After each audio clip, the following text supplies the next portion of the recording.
Welcome to Somnolent. Settle deeply into your bed, adjusting your pillows until your body feels completely supported and still. Tonight, the story of Hercules will serve as a quiet, monotone backdrop to help you drift away. Close your eyes now.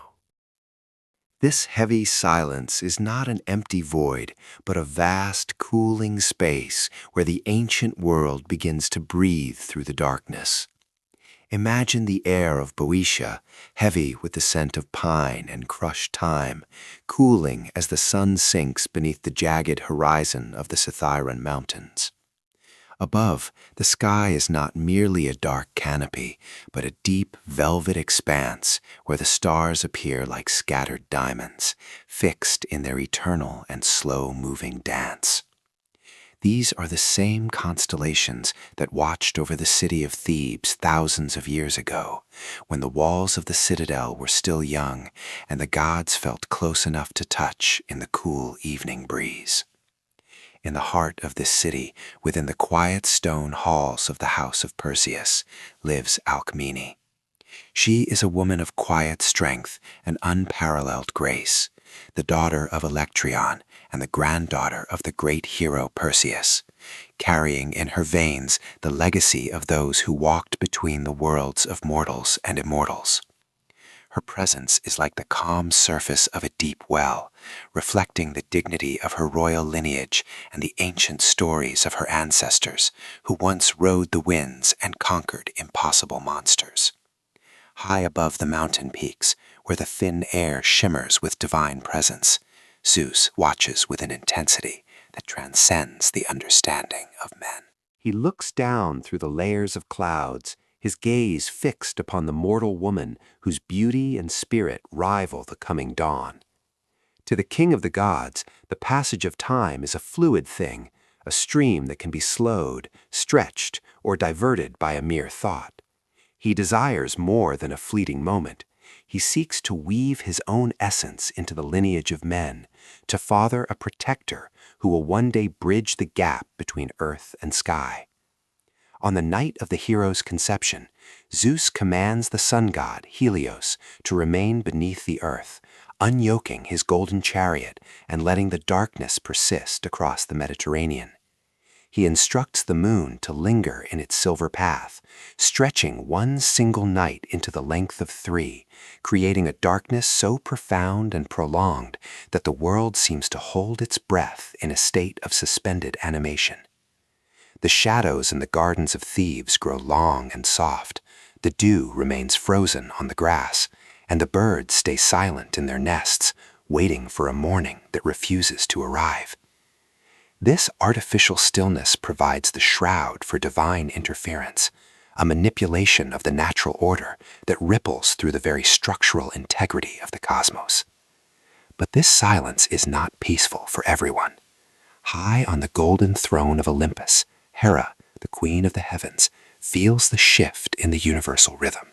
She is the guardian of the hearth and the sanctity of marriage, and she senses the betrayal humming through the air like the vibration of a distant storm.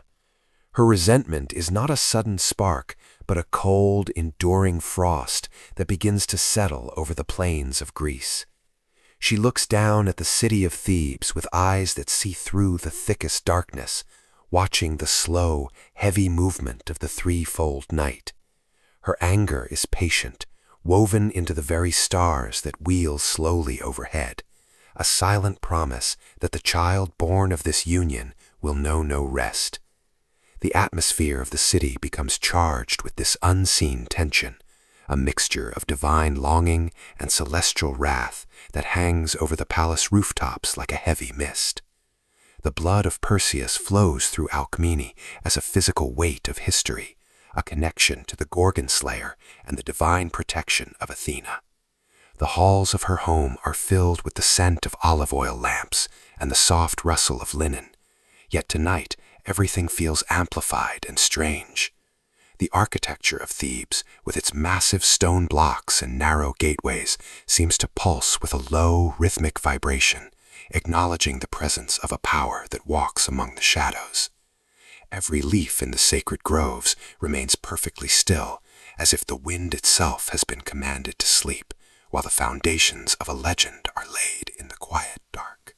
This is the world that birthed the hero, a place where the boundaries between the physical and the metaphysical are thin, and the weight of this destiny is felt in the marrow of the stones, a silent prelude to the labor and the glory that will eventually echo through the centuries. But that silence does not last. The stillness of the Theban night is broken by the sharp, rhythmic cries of labor as Alcmene, a queen of mortal blood, brings forth two lives into the flickering torchlight of the palace.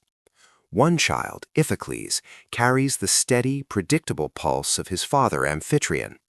The other, however, carries something far denser, a biological inheritance that defies the standard limitations of human physiology.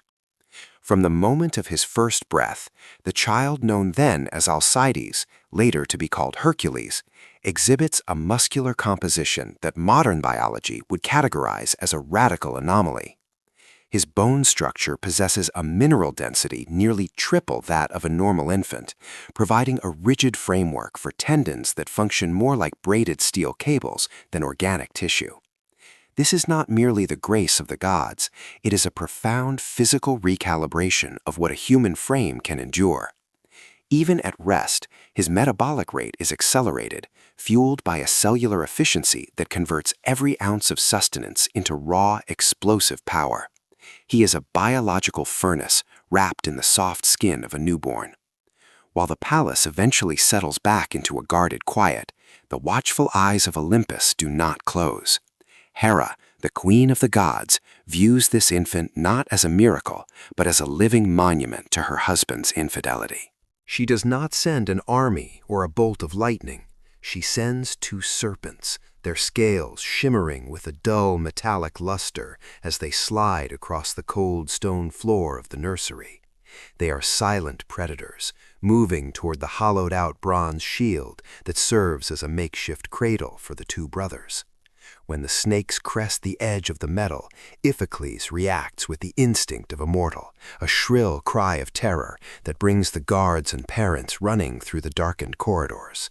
But the other child does not scream. He watches the hooded heads with an analytical, almost curious detachment.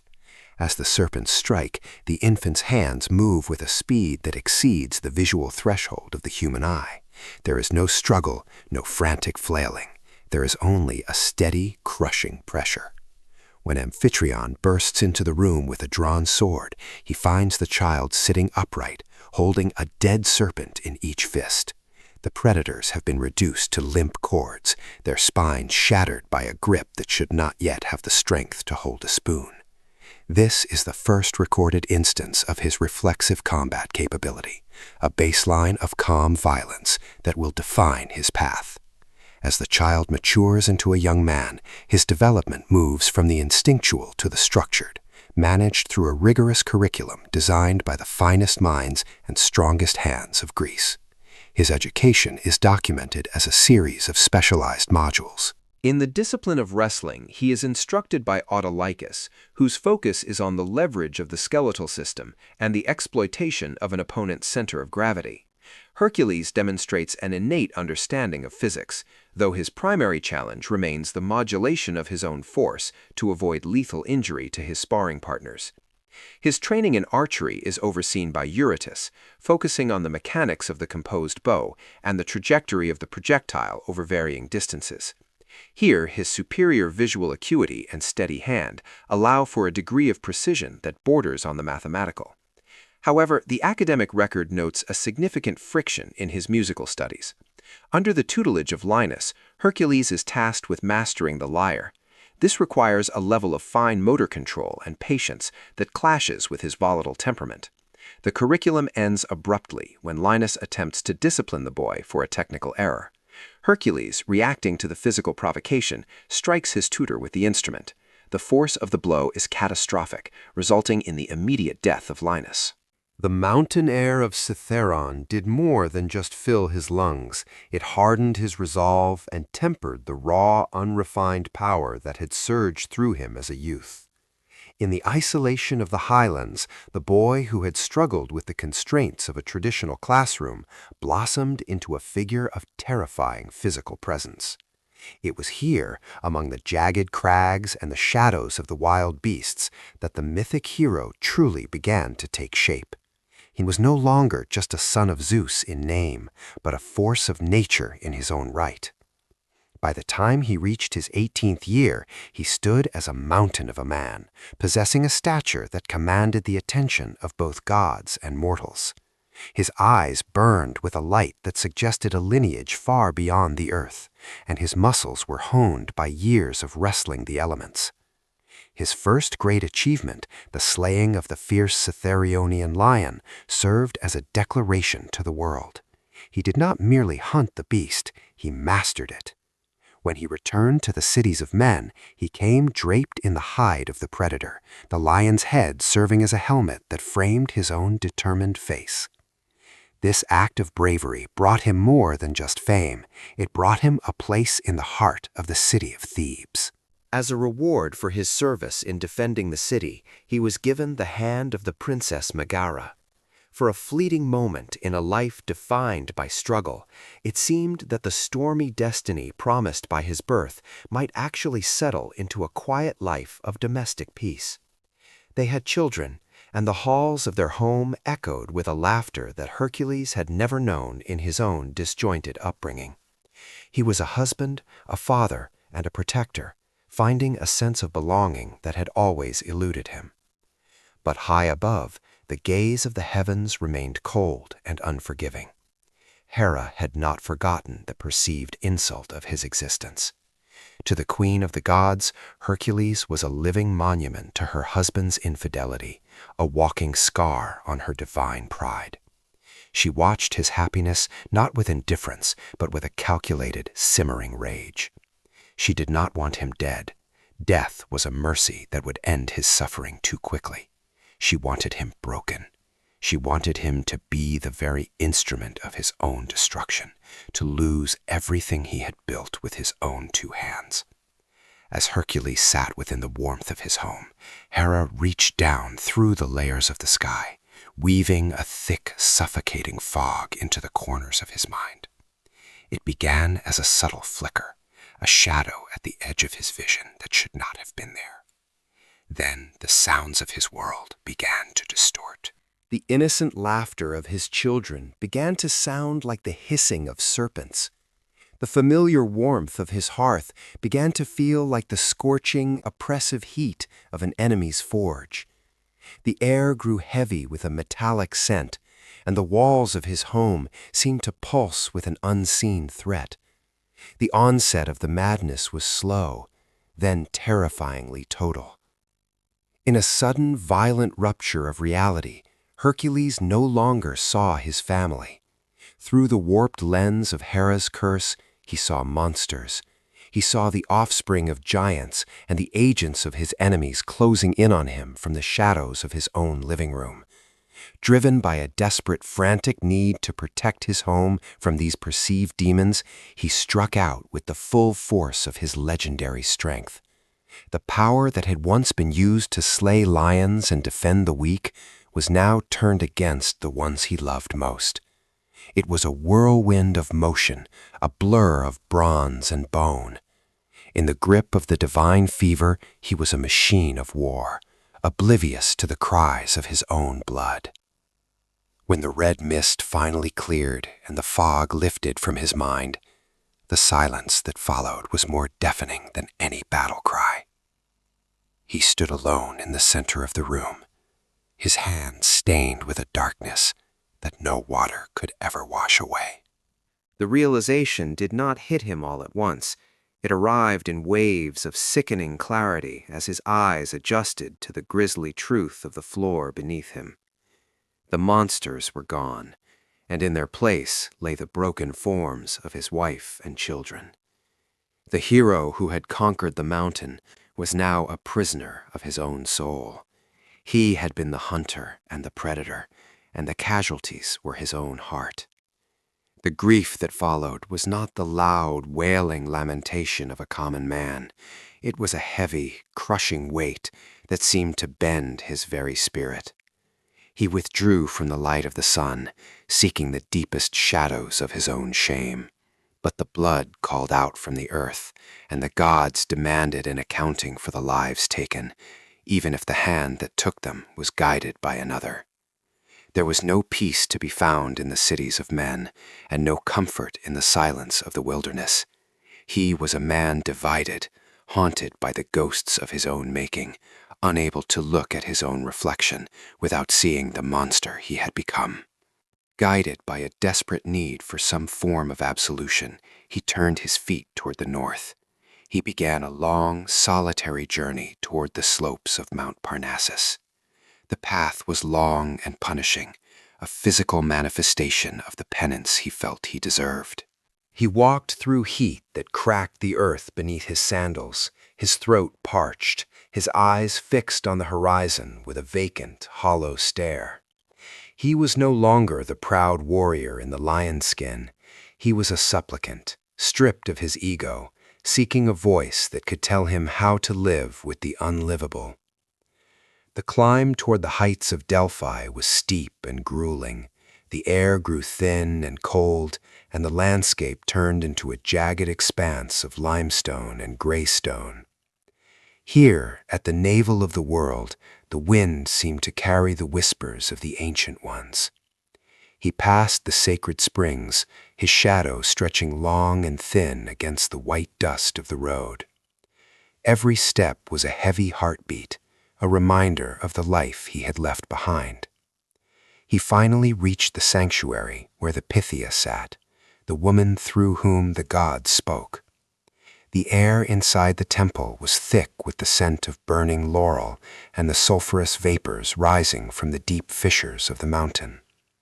He stood at the threshold, a giant of a man reduced to a shadow, waiting for a word that would either offer a path to redemption or condemn him to an eternity of wandering. The shadow of the mountains stayed behind him as he descended into the Argive plain, his footsteps heavy with the weight of his own crimes. Tiryns rose from the dust, a fortress of massive limestone blocks that seemed to mock the fragility of the man approaching its gates. Within those walls sat Eurystheus, a cousin born to rule by a trick of the gods, a man whose cowardice was as legendary as the strength he now sought to command. Hercules did not enter as a hero, but as a servant, bound by the words of the Pythia to endure whatever trials this pale king could devise. Eurystheus did not meet him in the open sunlight. He spoke from the safety of his high hall, his voice thin and trembling with a mixture of fear and spite. The first command was given not with a roar of challenge, but with a calculated coldness. He was to travel to the valley of Nemea and rid the land of a monster that had turned a fertile basin into a graveyard of bleached bones. The journey to Nemea was a solitary passage through a landscape that had forgotten the sound of human voices. As he drew closer to the hills, the air changed, growing thick with the scent of dry grass and something sharper, more primal. The Nemean lion was no ordinary predator. It was a child of Typhon, a creature whose very existence was an affront to the natural order. Hercules found the valley floor littered with the debris of failed resistance. Broken carts, abandoned plows, and the silent, sun-whitened remains of those who had tried to defend their herds. He did not rush into the confrontation. He knew that to kill a god-touched beast, one had to first understand the rhythm of its life. He began the long, repetitive process of tracking. The sun beat down on the golden slopes, reflecting off the limestone cliffs until the world seemed to shimmer in a haze of heat. Hercules spent days observing the patterns in the dust.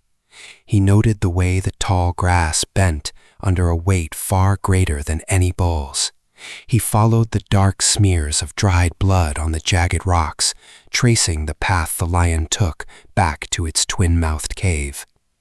The tracking was a meditation in patience. Every morning he would wake with the dew on his skin and begin the circuit again, his eyes searching for the slight disturbance of a pebble or the tufts of coarse, tawny hair caught on the briars. He memorized the shape of the shadows and the way the birds fell silent when the wind shifted. This was not a test of strength, not yet. It was a test of his ability to become part of the valley itself, to wait until the predator became the prey. The fur of the Nemean lion was unlike anything he had ever felt. Even before he closed the distance, he could see the way the light caught the pelt. It was not soft or yielding. It had a metallic sheen, a texture that suggested it was more armor than skin. The individual hairs were thick and stiff, like copper needles woven into a dense, impenetrable mat. When he finally caught sight of the beast, it was resting in the shade of a massive oak, its chest rising and falling with a slow, rhythmic power. The lion was a monument of muscle and golden hide, its presence filling the valley with a heavy, suffocating stillness. Hercules drew his bow, the cedar wood creaking as he pulled the string to his ear. He released, but the arrow did not pierce. It struck the lion's flank and simply fell away, the bronze tip blunted as if it had hit a wall of solid stone. He fired again and again, each shaft whistling through the air, only to clatter uselessly onto the rocks. The beast rose, its yellow eyes fixing on the intruder. Hercules realized then that the tools of men would find no purchase here. The distance between him and the monster began to close, the lion's roar vibrating in the very marrow of his bones. He swung his great club, a trunk of wild olive he had uprooted with his own hands. The blow landed square on the lion's skull, with a sound like a hammer hitting an anvil. The wood shattered into splinters, yet the lion did not fall. It merely shook its head, its golden mane swaying with a heavy, lethargic grace. Hercules dropped the remains of his weapon and moved in. He reached out and felt the heat radiating from the beast's body, the smell of musk and old death filling his lungs. He lunged forward, his arms wrapping around the lion's neck, his fingers digging into that impossible fur. The struggle was a slow, agonizing grind of bone against muscle. The lion's claws tore at his skin, but Hercules did not let go. He pressed his face into the thick, coarse mane, the texture of the hair scratching his cheeks like shards of glass. He could feel the lion's pulse through its throat, a frantic, thumping rhythm that mirrored his own. They rolled through the dust, a tangle of golden hide and sweating limbs, crashing against the rocks. Hercules tightened his grip, pouring every ounce of his divine strength into his forearms, squeezing the life out of the creature that could not be cut. As the lion finally went limp, a profound silence returned to Nemea. Hercules sat in the dirt, gasping for air, staring at the massive body of his foe. The task was not yet finished. Eurystheus had demanded the skin, but no blade could mar the surface of the pelt. He tried his hunting knife, only for the edge to turn and dull instantly. He looked at the lion's own paw, the curved, obsidian-black claws that had shredded his own flesh. It was a cruel irony. The only thing sharp enough to pierce the hide was the lion itself. He took a severed claw and began the slow work of skinning the beast. The sound was like heavy canvas tearing, a wet, rhythmic rasp that echoed off the cave walls. He felt the weight of the hide as it came away from the muscle, thick and heavy as a sodden rug. It was cold now, the golden sheen turning dull in the failing light. When he finished, he draped the pelt over his shoulders. The inner side of the skin was still warm and slick, pressing against his back like a heavy mantle of penance. The head of the lion became a helmet, its jaws framing his face. He turned away from the blood-stained earth of Nemea and began the long trek back to Tiryns, a shadow draped in gold, carrying the proof of his survival and the heavy cost of his first victory. The shadow of the lion's pelt preceded him into the court of Tyrannus, a heavy, golden-brown presence that sent Eurystheus scurrying behind his bronze jars.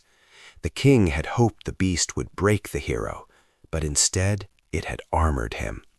There was no respite for the man who carried the weight of the gods' displeasure.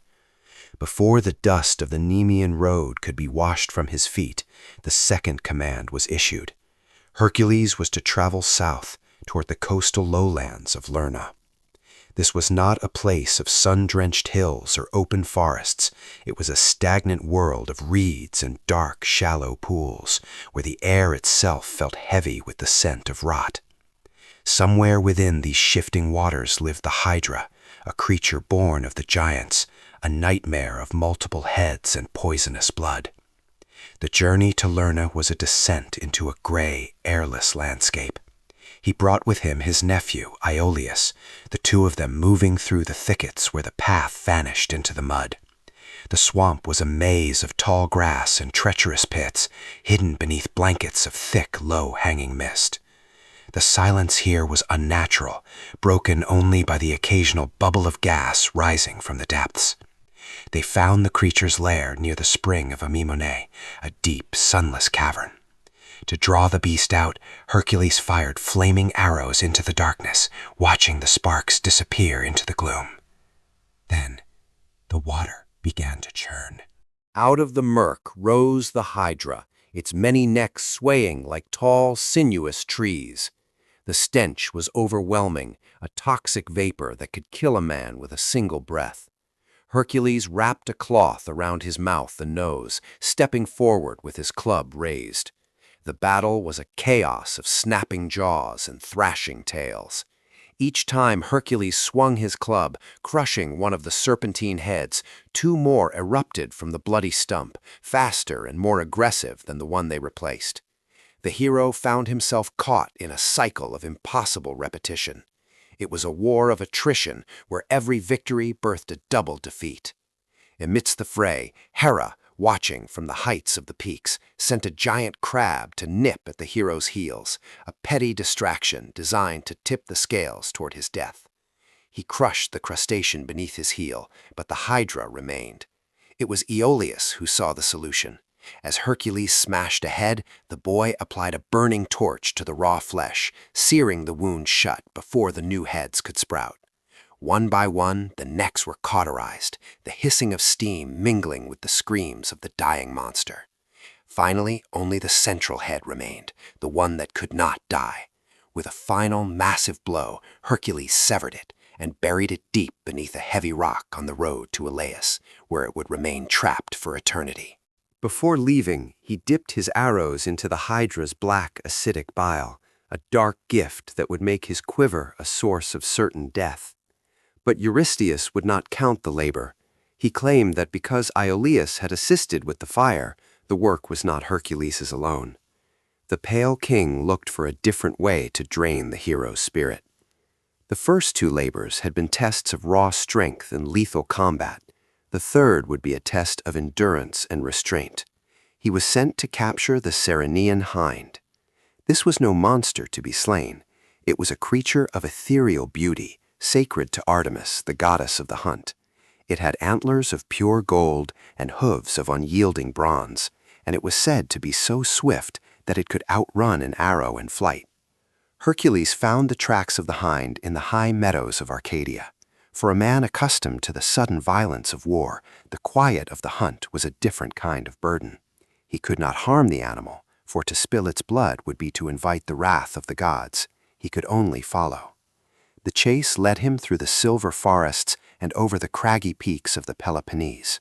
Days turned into weeks, and weeks bled into months. He watched the seasons shift, the vibrant greens of spring fading into the scorched yellows of summer, then the crisp, dying oranges of autumn. The hind was a flickering ghost of gold, always just beyond the reach of his hand, moving with a grace that seemed to mock the heavy, rhythmic thud of his own footsteps. The pursuit was a long, silent conversation between the hunter and the hunted.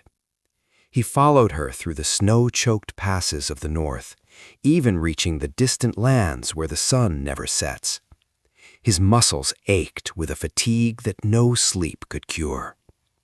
The golden-horned deer became the center of his universe, a constant, flickering light in the distance. He learned the rhythm of her breathing, the way she paused to drink from the coldest mountain streams, and the specific sound of her bronze hooves striking the stone. It was a test of his patience, a slow erosion of his restless energy. After an entire year had passed, the hind finally slowed, her strength beginning to flag as she reached the banks of the river Ladon. Sensing her exhaustion, Hercules did not use his club or his poisoned arrows. He waited until she was crossing the water, then cast a net over her, pinning her without drawing blood. As he carried the heavy golden creature back toward Tiryns, he was confronted by Artemis and Apollo. He did not boast, he did not fight. He bowed his head and spoke the truth of his servitude, shifting the blame to the king who had commanded the impossible. But the peace of the wild could not last. Eurystheus was waiting back in Tiryns, his face twisted with a mixture of fear and growing resentment. The hero's return with the golden-horned hind intact had proven his restraint, but his taskmaster now sought to test his endurance and his dignity in ways that left no room for quiet reflection. The fourth labor required Hercules to ascend the frost-bitten heights of Mount Erymanthus. There lived a boar of monstrous proportions, a creature that had turned the surrounding countryside into a wasteland of trampled crops and broken trees. Unlike the hind, which represented the elusive beauty of nature, the Erymanthian boar was its raw, senseless violence. Hercules tracked the beast through the thick underbrush, listening for the sound of snapping timber and the guttural grunts that echoed off the rocky crags. He did not seek to kill it, for the king had demanded the creature be brought back alive. This required a strategy of exhaustion. For days the hero harried the boar, driving it higher and higher into the mountain passes, where the air grew thin and the ground was buried under heavy drifts of winter snow. The boar, thick-legged and heavy, began to flounder. Its frantic energy was sapped by the deep, biting cold. Hercules waited until the beast was chest-deep in a snowbank, its massive lungs heaving, its tusks useless against the soft, white powder. With a burst of his own tireless strength, he wrestled the animal into thick chains, hoisting the thrashing, muddy weight onto his shoulders for the long trek home. When he arrived at the gates of the palace, the sight of the snarling beast sent King Eurystheus into such a panic that the monarch scrambled into a large bronze storage jar, hiding beneath a heavy lid. It was a moment of absurdity that highlighted the growing divide between the courage of the servant and the cowardice of the master. With his dignity already bruised by his own fear, Eurystheus sought to humble Hercules with a task that was as much an insult as it was a labor. He sent him to the land of Elis, ruled by King Augeas. Augeas possessed the greatest herd of cattle in the world, 3,000 animals that lived in stables that had not been cleaned in 30 years. The task was simple in its command, but impossible in its scale. Hercules was to clear the mountains of accumulated filth in a single day. This was not a labor for a warrior, but for a laborer of the lowest order. Eurystheus expected Hercules to crawl through the muck with a shovel and a basket, breaking his spirit under the weight of 1,000 tons of waste. But Hercules did not look at the stables with the eyes of a servant. He looked at the landscape with the eyes of an engineer. He stood on the high ground above the valley, observing the way the land sloped and the proximity of two great rivers, the Alpheus and the Peneus. He set to work not with a pitchfork, but with a heavy spade, his boots sinking into the sun-baked earth near the riverbanks. The work was grueling, a different kind of physical toll than the wrestling of lions or the chasing of deer. He drove the spade deep into the soil, the metal blade ringing against hidden stones. With every heave, he tossed aside mounds of clay and rock, carving a wide, deep trench that stretched from the river's edge toward the high walls of the stables. The sweat poured from his brow, mixing with the dust of the dry earth. He could feel the rhythmic tension in his shoulders and the steady burn in his forearms as he repeated the motion hundreds, then thousands of times. The shovel moved with a mechanical precision, biting into the earth, lifting and swinging. He was reshaping the world itself to suit his needs. Once the first channel was cut, he moved to the opposite side of the valley to create an exit path. He dug a secondary trench that would lead the water away from the stables and back into the lower plains. As the sun began to climb toward its zenith, Hercules returned to the banks of the Alpheus. With a final massive effort, he breached the last barrier of earth holding the river back. The water did not trickle, it roared. The Alpheus, suddenly diverted from its ancient path, surged into the new channel with a violent, churning energy. Hercules watched as the clear, cold mountain water rushed toward the stables. The force was immense. As the river hit the wooden structures, it did not merely wet the floors, it acted like a liquid sledgehammer. Decades of hardened, sun-dried filth were ripped from the ground. The water swirled in great brown eddies, lifting the weight of 30 years and carrying it away in a turbulent, foul-smelling torrent. The sound was a constant, low thrumming of liquid power against wood and stone. Hercules stood by, leaning on his spade, watching the natural force of the river do the work that no 1,000 men could have accomplished by hand. By the time the sun began to dip below the horizon, the water running through the stalls was clear once again. The earth beneath was scoured clean to the bedrock. With the same steady focus, Hercules then blocked the diversion, forcing the rivers back into their original beds. He had completed the impossible, not through the degradation of his character, but through the application of his mind and the mastery of the elements. Yet, there was no rest to be found. Eurystheus, claiming the labor did not count because Hercules had asked Augeas for payment, immediately dispatched him to the Stymphalian marshes. This sixth labor moved from the heavy earth and rushing water to the stagnant, shadowed world of the swamps in Arcadia. The Stymphalian birds were a plague, creatures with metallic feathers that they could launch like arrows, and beaks of sharp bronze that could pierce armor. They bred in the thick, toxic reeds of the marsh, where the ground was too soft to support the weight of a man, and the trees were too dense for a bowman to find a clear shot. Hercules stood on the edge of the dark water, feeling the treacherous mud give way beneath his sandals. To enter the marsh was to sink and drown. To stay on the bank was to be a stationary target for the lethal plumage of the birds. The air was thick with the smell of rot and the unsettling, metallic clicking of thousands of wings. Hercules was at a standstill until a glimmer of divine assistance arrived. Athena, ever the patron of the strategic mind, appeared not with a weapon, but with a pair of bronze crotala, heavy noisemakers forged by Hephaestus himself. Hercules took the bronze instruments and climbed to a rocky outcrop overlooking the marsh. With a deep breath, he clashed them together. The sound was cataclysmic. It was a jarring, discordant shriek that echoed off the surrounding hills and shattered the silence of the swamp. The effect on the birds was immediate and primal. Terrified by the unnatural noise, the entire flock took to the sky at once, a literal cloud of bronze and feather that blotted out the afternoon sun.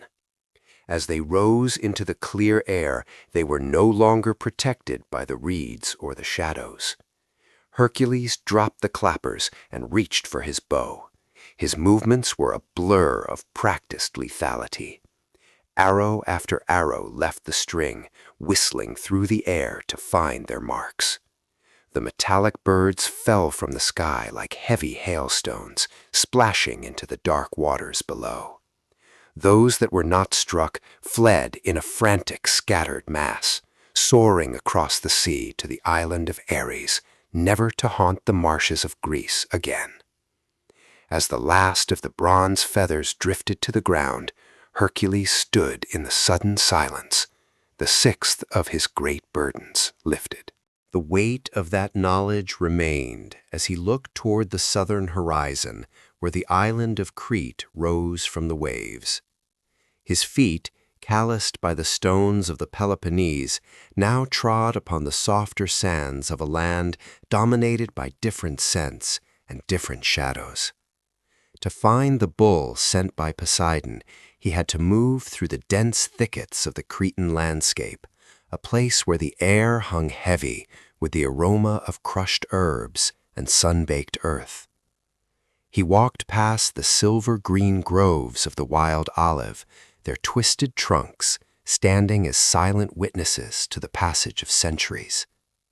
He pushed through the low-lying shrubs of the Mediterranean mastic, its sticky resin clinging to his skin, and the dense clusters of the kermes oak with its prickly holly-like leaves. Along the dry, rocky slopes, the white and pink petals of the rock rose fell silently in his wake, mixing with the fallen needles of the Aleppo pine. He crossed through valleys where the pink oleander lined the dry riverbeds, their vibrant flowers hiding the bitterness of their leaves. He moved past the carob trees, their dark, leathery pods hanging in heavy clusters, and the evergreen bushes of the philauria that crowded the narrow paths. He climbed the foothills where the wild thyme and the Greek sage grew in abundance, releasing their sharp medicinal fragrance under the heat of the afternoon sun. He searched among the Phoenician juniper and the prickly cedar, looking for the beast that had once been a gift to Minos but had become a terror to the people. When he found the bull, the struggle was not one of weapons, but of sheer physical endurance. Once the animal was mastered and bound, the long task of transport began. The journey back required a ship capable of holding such a massive, restless weight. The vessel was a sturdy construction of oak and pine, its hull reinforced to withstand the shifting center of gravity. He sat upon the wooden thwart, his hands gripping the long sweep of the oar. The process of sailing across the Cretan Sea was a series of repetitive, measured actions. First, the stone anchor was hauled from the sandy bottom, the hemp rope coarse and wet against the palms. Then the mast was stepped into its wooden block, the heavy timber groaning as it was uprighted and secured with stays. The square sail of heavy linen was unfurled, its edges reinforced with leather. The halyards were pulled, the rhythmic creak of the pulley systems echoing over the water. Once the sail caught the wind, the steering oars were manned. The helmsman held the long blades steady, countering the push of the current. Each wave hit the bow with a predictable thud, followed by the hiss of white foam sliding along the strakes. The sun rose and set, marking the passage of time in the steady pull of the oars when the wind died down. Reach forward, dip the blade, pull back, lift, and reset. The repetition became a meditation. The ship passed the small rocky islands of the Cyclades, where the scrubland consisted of thorny broom and sea lavender. They sailed past the shores where the maritime pine leaned toward the salt spray, and the yellow flowers of the Spanish broom waved from the cliffs.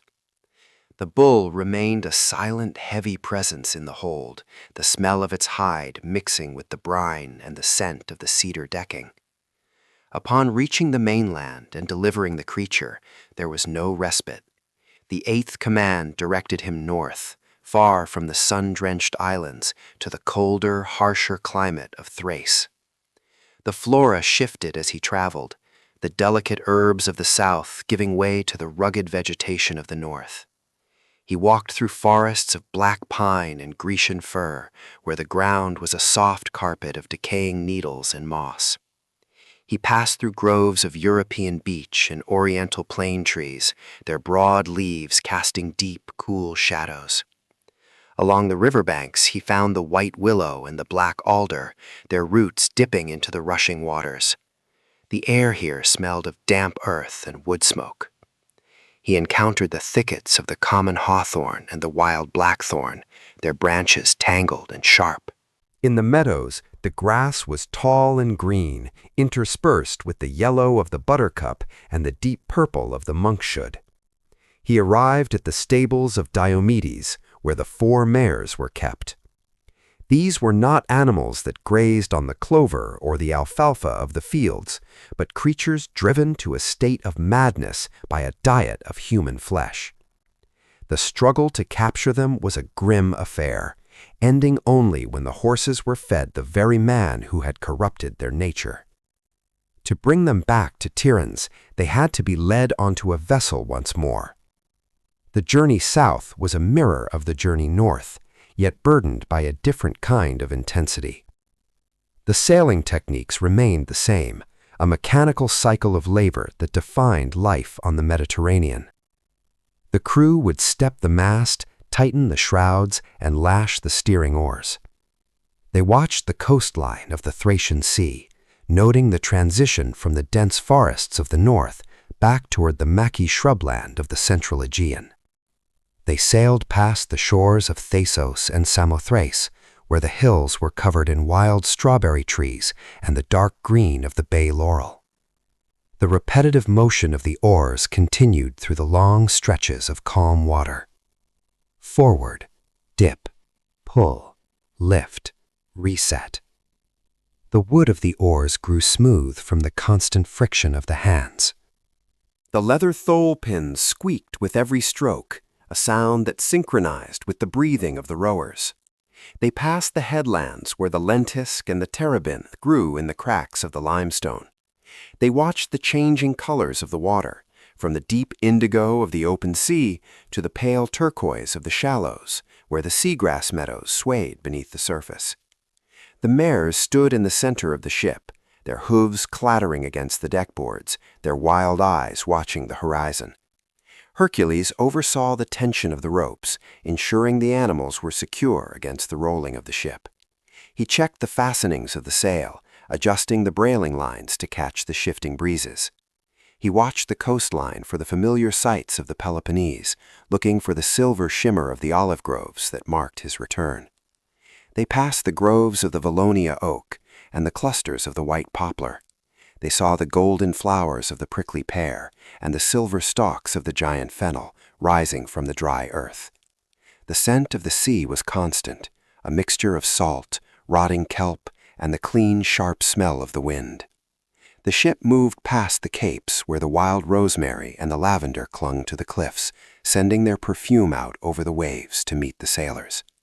The process of navigation was a steady observation of the stars by night and the landmarks by day. They steered by the rugged peaks of the mountains and the distinct shapes of the headlands. Each evening, if the coast was favorable, they would beach the ship, hauling it onto the pebbles with rollers made of rounded logs. They would restart the process at dawn, the cold water of the morning stinging their legs as they pushed the vessel back into the surf. The mast would be raised once more, the sail hoisted, the ropes coiled with precision. The repetition of the work served to dull the memory of the violence that had preceded it. The capture of the bull and the subduing of the mares became footnotes to the overwhelming reality of the transit. The vast distances of the sea were measured not in miles, but in the number of strokes of the oar and the number of times the sun touched the horizon. The plants of the coastline served as the only calendar, their blooming and fading marking the progress of his long, arduous path toward the end of his service. As the ship finally turned toward the harbor of Tiryns, the scent of the mainland reached them, a complex aroma of dust, pine resin, and the cooling earth of the coming evening. The dust of the Peloponnese had barely settled upon his sandals before the next command echoed through the halls of Tiryns, a request born not from the king's fear, but from the vanity of a princess. Admete, the daughter of Eurystheus, coveted a prize that lay far beyond the horizons of the known Greek world, a symbol of authority belonging to the queen of the Amazons. This was the 9th labor, a mission that required Hercules to cross the Euxine Sea to the distant city of Themyscira, where the warrior women practiced the arts of combat and governance. Unlike the previous trials, which pitted the hero against mindless beasts or primordial terrors, this task demanded a different kind of strength, the strength of diplomacy and the endurance of a long, salt-sprayed voyage. Upon reaching the rugged shores where the Thermodon River meets the sea, Hercules did not find a fortress of hostility, but a society of discipline and order. Hippolyta, the Amazon queen, met him not with a blade, but with curiosity. She wore about her waist a girdle given to her by Ares, the god of war, a heavy belt of leather and gold that signified her right to lead. As they spoke on the deck of his ship, the hero explained his plight and the weight of the penance he served. Moved by his honesty and the sheer gravity of his presence, Hippolyta agreed to give him the belt freely. It was a rare moment of peace in a life defined by conflict, a brief respite where the blood of the past seemed finally to be drying. But peace was anathema to Hera, whose watchful eyes never left the son of Zeus.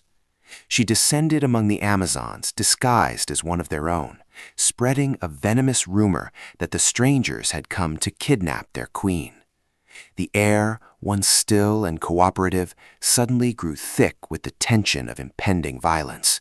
Horses were saddled, bows were strung, and the sound of thundering hooves began to shake the earth of the shoreline.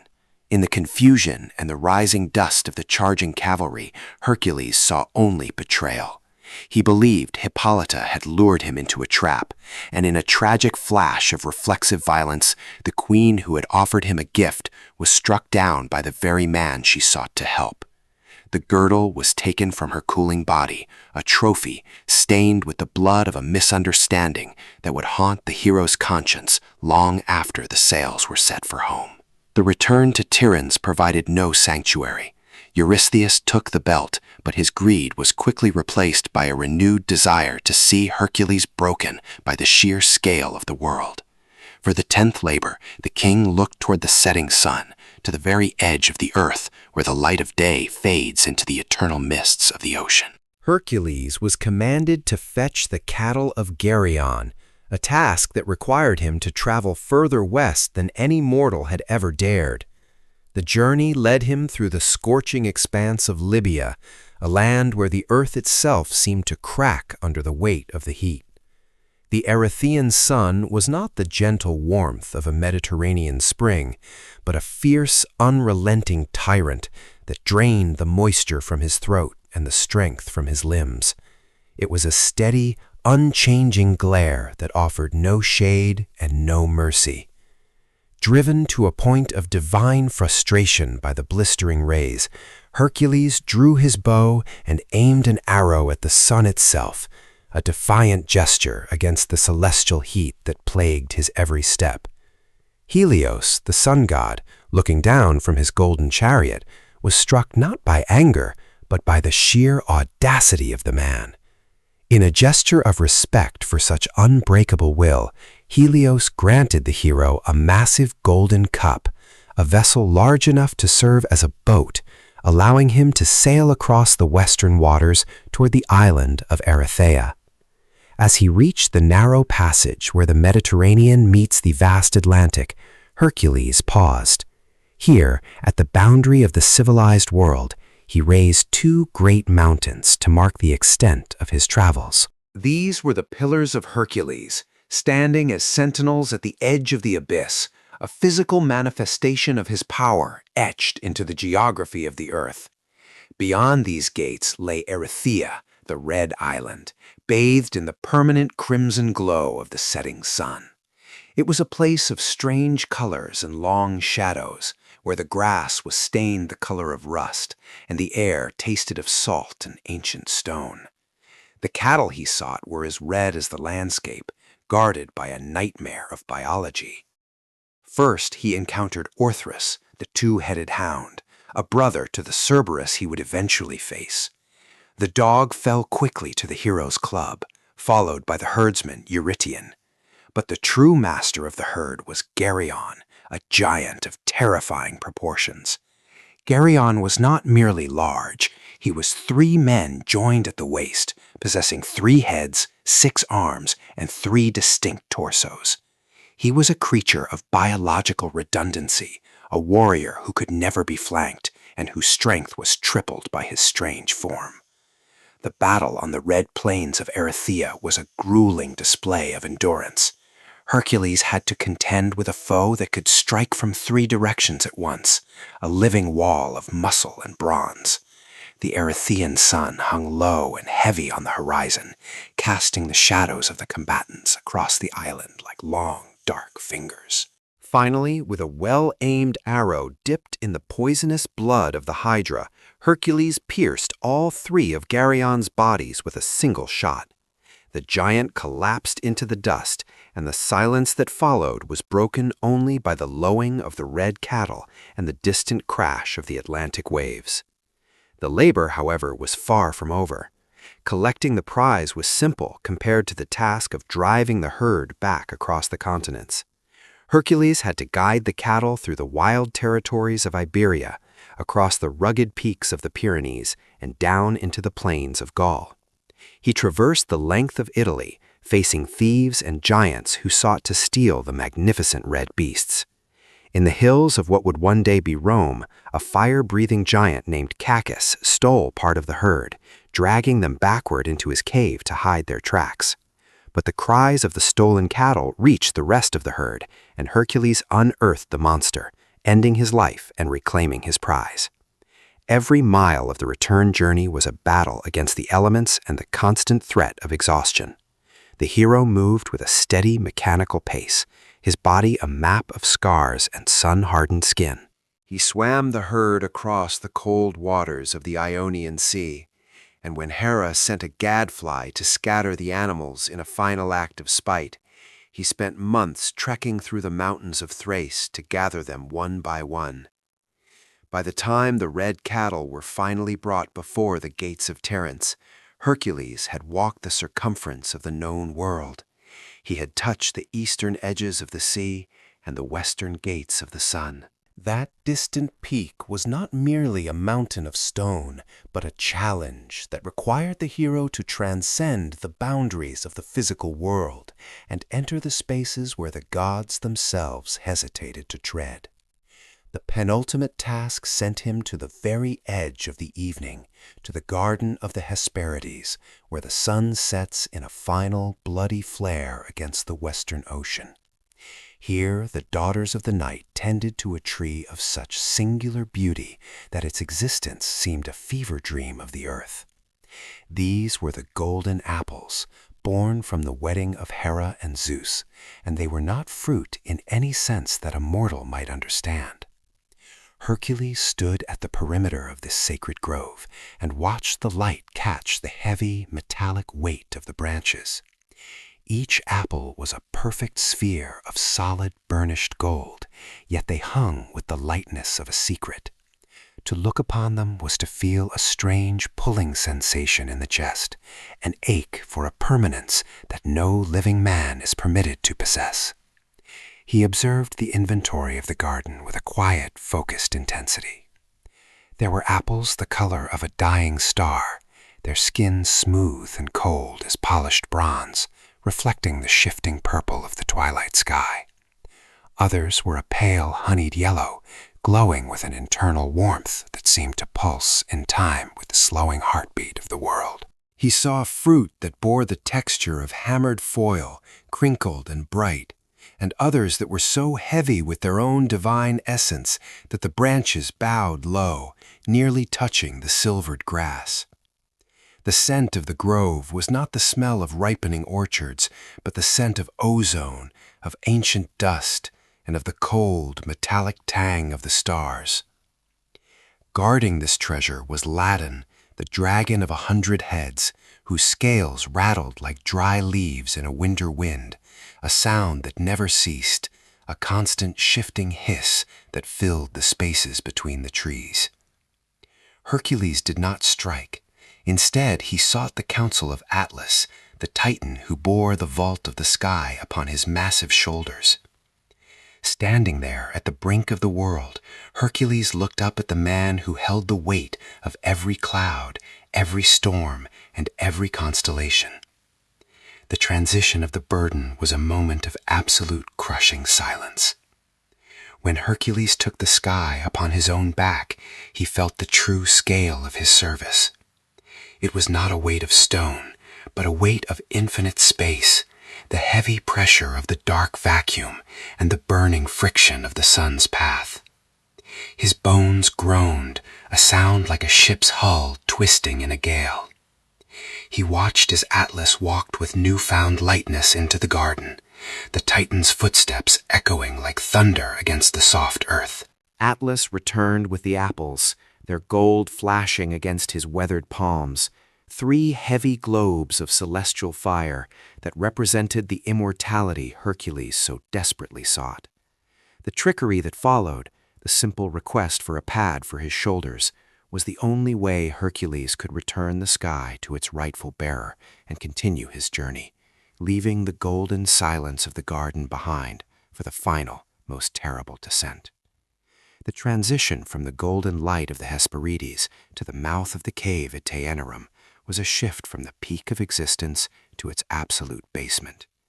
The air grew thin, then heavy, then thick with the smell of wet stone and ancient stagnant water. This was the final labor, the one that required him to bring the hound of hell, Cerberus, into the light of the living. He walked into the dark, feeling the temperature drop until his breath hung in the air like a ghost. The path was a repetitive spiral, a downward grind into the damp bowels of the earth where the light of Helios could never reach. He found himself at the edge of the black waters, the river that separates the breath from the silence. There, the ferryman waited. Charon did not speak. He was a shadow given form, a silhouette against the gray mist. Hercules stepped into the boat, and the wood groaned under the weight of a man still tethered to the sun. Then began the rowing. It was a sound that defined the underworld. The oar dipped into the water with a soft, liquid thud. The wood creaked against a peg. The water rippled, a dark, oily sound that seemed to swallow the very idea of noise. Dip, pull, drip. The rhythm was hypnotic, a metronome for the dead. The fog pressed in, cold and clingy, smelling of wood smoke and old wool. Hercules watched the steady, repetitive motion of Charon's arms. Each stroke was identical to the one before it. The oars moved through the black expanse with a heavy, dragging resistance, as if the water itself was tired of flowing. The rowing continued for what felt like hours, or perhaps years, for time has no meaning in the dark. The sound of the water dripping from the blade back into the river was the only clock. Drip, drip, drip. It was a cold, damp descent, a journey through a landscape of sighs. He saw the pale shades of the dead lining the banks, their faces like blurred thumbprints in the mist. But he kept his eyes on the rhythmic movement of the ferryman. The boat slid through the darkness, cutting a silent path through the vapor. The air was so still it felt like a solid weight against his skin. Finally, the prow scraped against the far shore, a harsh, grinding sound that broke the trance of the rowing. He stood before Hades, the king of the quiet places. The god sat upon a throne of cold iron, his eyes reflecting nothing. The deal was struck. Hercules could take the hound if he could master him with nothing but his own 2 hands.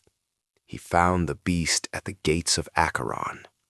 Cerberus was a nightmare of biology, 3 massive heads rising from a single corded neck, his tail a lashing serpent, his mane a thicket of hissing snakes.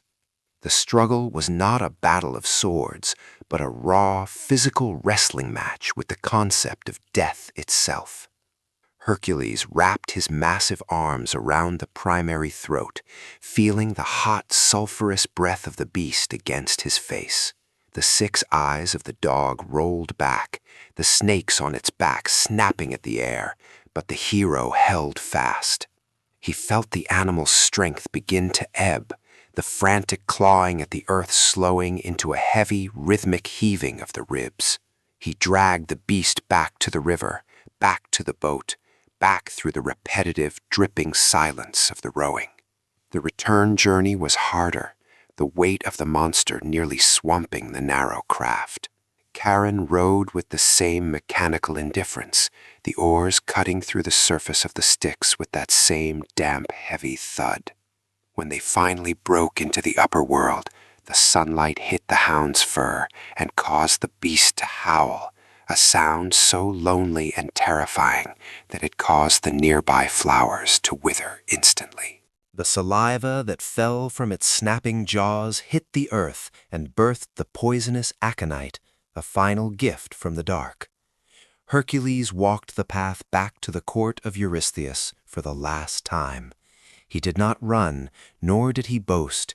He walked with the heavy, measured tread of a man who had seen the gold of the gods and the gray of the grave, and found them both wanting. When he stood before the king and presented the three-headed terror, the monarch dived into his bronze jar in a fit of absolute cowardice, a pathetic contrast to the man who had just returned from the roots of the world.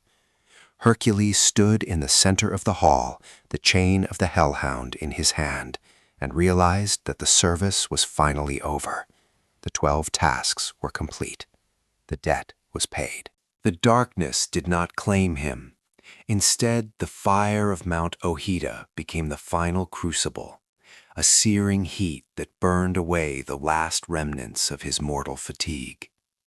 As the flames consumed the heavy skin of the Nemean lion and the tired muscles of a lifetime of toil, something lighter began to rise. It was the essence of a hero stripped of his scars, shedding the weight of earthly sorrow like a garment no longer needed. He ascended through air that grew thin and sweet, carried upward toward the white, pillowy crests of the high heavens. Here the atmosphere does not bite with cold, but glows with an inner radiance, where the clouds drift like soft banks of mountain snow against an infinite violet sky. The noise of the world below, the clashing of bronze and the cries of the suffering, faded into a profound and ringing silence. Upon reaching the gates of the gods, the struggle ended. Hercules stepped onto the threshold of the divine, greeted not as a servant, but as an equal. His spirit now resides in the slow, rhythmic turning of the cosmos, settled within the deep patterns of the night. When you look upward past the fleeting shadows of the earth, you see him still. He is the steady pulse of the stars, a fixed point of strength in the dark, watching over the world he once protected.